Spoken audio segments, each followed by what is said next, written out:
Alan Jones debunks Sussex crisis, Meghan and Harry branded insufferable after NY trip for preaching.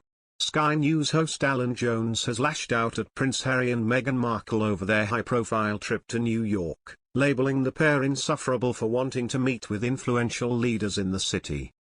The Australian commentator discussed the couple's three-day trip on Tuesday night, claiming that he wished they had the courtesy to offer an eye mask and earplugs to those who had to witness their public appearances. "These two are truly insufferable," the 80-year-old said. Mr. Jones believed that the couple's trip to New York was for a bunch of do-gooder activities and argued the pair shouldn't need to arrange meetings with those in powerful positions. "Honestly, on what basis are these two non-working members of the royal family meeting any politician or world leader?" He further added that everyone was sick of Meghan and Harry's messages on climate change, the coronavirus pandemic and famine. "I mean, the whole world is fed up with these two and their preaching," he continued. "I thought they wanted to live a quiet life out of the limelight. I think we wish they did."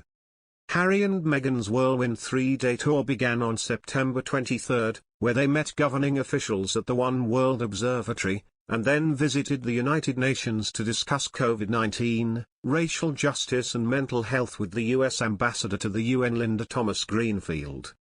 The couple also attended the World Health Organization offices to talk about global vaccine equity and attended a primary school in the neighborhood of Harlem where Ms. Markle read her children's book The Bench to students. They then met with the United Nations Deputy Secretary-General Amina Mohammed before appearing at the Global Citizen Live event in Central Park to urge leaders to fight for vaccine equity and continue taking action on climate change.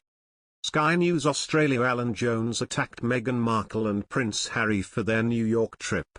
While speaking on his show, he said the pair were insufferable and should not be preaching to the public.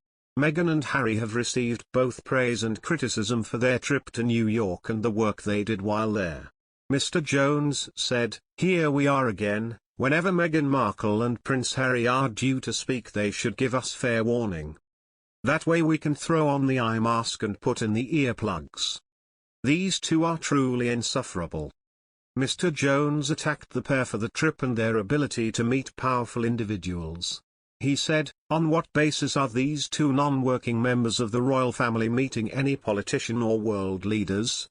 Their next visit was to a primary school so Meghan could read her children's book to some Year 2 students. "I'm sure half of them were wondering what they did wrong to deserve that." He went on to remark on the pair's appearance at the Global Citizen Live festival. Mr. Jones quoted Prince Harry and said, "Prince Harry said we are battling more than the virus. This is a battle of misinformation. What on earth do these two people know? But then to preach to us about climate change when only last month Prince Harry was caught taking a private jet."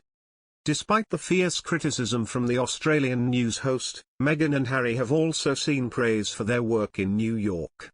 Royal commentator Molly Mulshine said it was good to see Harry and Meghan try to make a change and take advantage of their post-royal status. Speaking on the podcast, host Molly Mulshine said, "They've been banging this drum for a while and one thing that I personally really appreciated about this speech is that they specifically called out pharmaceutical companies and they specifically explained what the issues are behind people who are unable to access the vaccines all around the world. I think that's something they couldn't have done if they were still royals because it would be seen as political and controversial. So it's good to see that they are taking advantage of their new life in a way that extends beyond media deals. It's more like actually trying to make a difference and influence people to make a change in the way that we're doing things, so that was cool to see."